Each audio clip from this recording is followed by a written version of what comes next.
Salmo 120.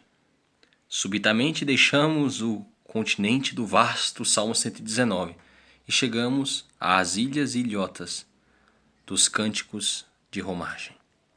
Bom, será dedicar-se a prolongada devoção em ocasião especial, mas isto não se deve depreciar as sagradas brevidades que santificam a vida piedosa dia a dia. Aquele que inspirou o salmo mais longo foi igualmente o autor das curtas composições que o seguem. Assunto: um certo autor supõe que este hino foi cantado por um israelita que deixava sua casa para ir a Jerusalém.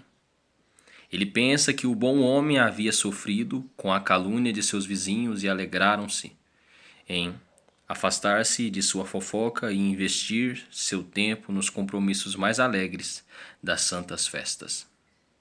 Pode ser verdade, mas esperaríamos que pessoas piedosas não fossem tão tolas a ponto de cantar sobre seus maus vizinhos, quando eles os deixavam por alguns dias. Charles Adam Spurgeon.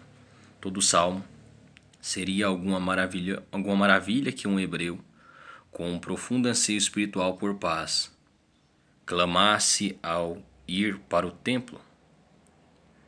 Deixe-me sair de tudo isso, ao menos por certo tempo. Deixe-me abandonar este desvario e tensão, livre da turbulência vã e ruídos conflitantes do mundo. Deixe-me descansar e distrair-me por um pouco de tempo no sagrado asilo e santuário do Deus da paz. Deus da paz, concede-me tua paz enquanto eu adoro em tua presença, e me permitas encontrar um mundo melhor quando ele voltar, para ele voltar. Ou ao menos traze-me um coração melhor e mais paciente para seus deveres e conflitos. Samuel Cox. Versículo 1. Na minha angústia. A calúnia causa angústia do tipo mais doloroso. Aqueles que sentiram a lâmina de uma língua cruel sabem seguramente que é mais afiada do que a espada. A calúnia desperta a nossa indignação por um senso de injustiça e, ainda assim, nos encontramos desamparados para lutar com o mal ou agir em defesa própria. Charles Adam Spurgeon. Clamo ao Senhor ou Jeová? O curso mais sábio que ele poderia seguir. É de pouco uso apelar a nossos camaradas sobre a questão da calúnia? Pois quanto mais a fomentamos, mais ela se espalha. Apelar às panteras e lobos é o mesmo que apelar aos traidores de coração obscuro. Contudo, enquanto os clamores ao homem seriam a nossa fraqueza, os clamores a Deus serão nossa força. A quem deveriam clamar os filhos senão a seu pai? Charles Spurgeon. Na minha angústia clamo ao Senhor. Veja a incrível vantagem da tribulação. Ela nos faz clamar a Deus e, mais uma vez, veja a incrível prontidão da misericórdia, de que quando clamamos, Ele nos ouve. Muito abençoados são aqueles que pranteiam enquanto fazem a longa jornada íngreme da Galileia dos gentios deste mundo inferior à Jerusalém celestial, a alta e santa cidade dos santos de Deus. J.W. Burgon. Na minha angústia, a ajuda de Deus é adequada à situação. Bem quando precisamos dela. Cristo é um bem sazonal, pois estando a alma escurecida, Cristo a ilumina. Estando a alma morta, Cristo a vivifica. Tendo a alma dúvidas, Cristo a sana. E estando a alma em angústia, Cristo a alivia. Não é isto a ajuda adequada à situação? Estando a alma empedernida, Cristo a abranda. Sendo a alma arrogante, Cristo a torna humilde. Sendo a alma tentada, Cristo a socorre. E estando a alma ferida, Cristo a cura.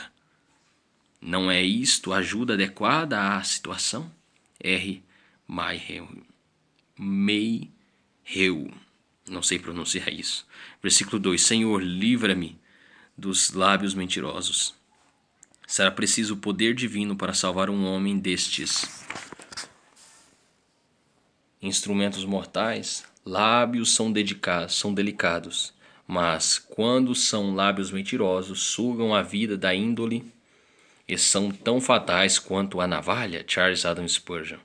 Uma língua sem rédeas é vehiculum diaboli, carruagem do diabo, onde ele anda em triunfo. O Sr. Graham descreve belamente a língua utilizando oposições ou contradições. É um pequeno pedaço de carne, reduzido em quantidade, mas poderoso em qualidade. É macia, mas escorregadia. Move-se com leveza, mas cai duramente. Golpeia gentilmente, mas fere dolorosamente. Apaga-se rapidamente, mas não antes de haver queimado violentamente. Perfura profundamente, e contudo não cicatriza rapidamente. Tem liberdade concedida facilmente para ir adiante, mas não encontrará facilmente meios de retornar para casa. É uma vez inflamada com os urros de Satanás. Isso é como o fogo do inferno. Edward Heiner.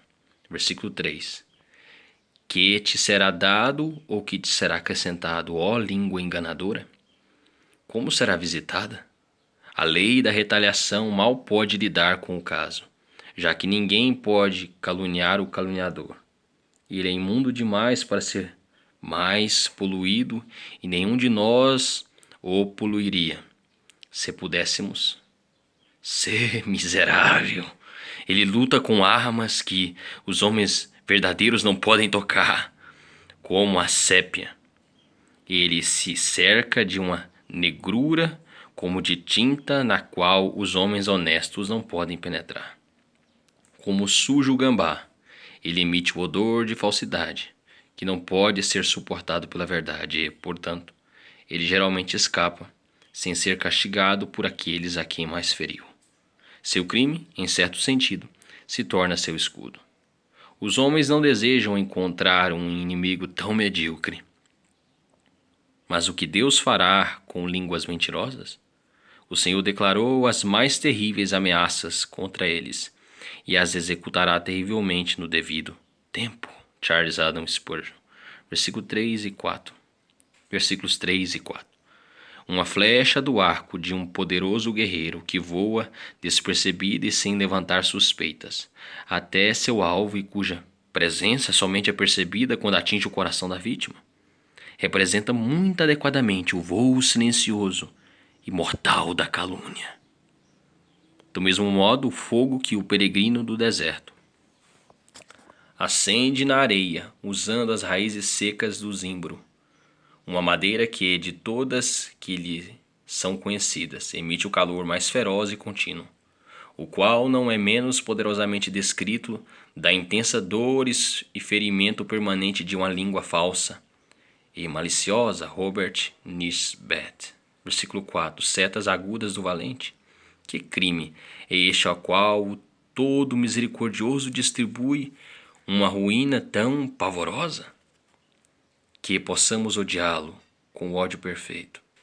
É melhor ser vítima de calúnia do que o autor dela. Os raios da calúnia errarão o alvo, mas as flechas de Deus não.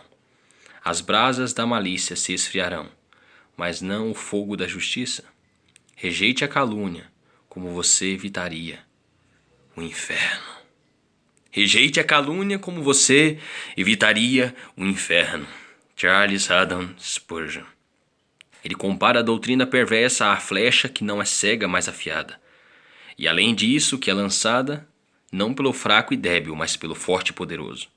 Então há perigo em ambos os lados, tanto da flecha que é afiada e capaz de perfurar, como também dele que com grande violência a lança. Martinho Lutero. Setas brasas vivas de zimbro. Setas brasas vivas de zimbro. Há uma maravilhosa história do Midrash que ilustra isto muito bem. 2 homens no deserto se sentaram sobre um zimbro e ajuntaram galhos com os quais cozinharam seu alimento. Após 1 ano, passaram pelo mesmo local onde estavam as cinzas da fogueira que haviam feito. Eles caminharam destemidamente por cima das cinzas e os seus pés foram queimados pelas brasas, sob as cinzas que ainda não haviam se apagado. H.T. Armfield. Não sei pronunciar isso. Versículo 6. Os que odeiam a paz, e algumas vezes acontece que aquelas mesmas pessoas que foram recebidas à noite com todos os indícios de amizade e hospitalidade são pela manhã dominadas e saqueadas. Eles então não devem ser somente acusados de espoliarem estranhos e atacar quase todas as pessoas que encontram desarmadas e indefesas, mas também das implacáveis e hereditárias animosidades que subsistem continuamente entre eles, cumprindo literalmente a profecia de Agar sobre Ismael. Ele será entre os homens como um jumento selvagem. A sua mão será contra todos, e a mão de todos contra ele. Thomas Shaw. Nosso Senhor esteve com os animais selvagens no deserto? Não há poucos que preferiram enfrentar estes no lugar de espíritos irados que, infelizmente, ainda são encontrados até mesmo em igrejas cristãs. Revista Metodista Wesleyana. Versículos 6 e 7. O homem que odeia a paz é uma desonra à raça, um inimigo de seu irmão e traidor de seu Deus. Ele odeia Cristo, que é o príncipe da paz. Ele odeia cristãos, que são homens de paz. N. Michael, MC Michael. Enfim, ele odeia cristãos que são homens de paz.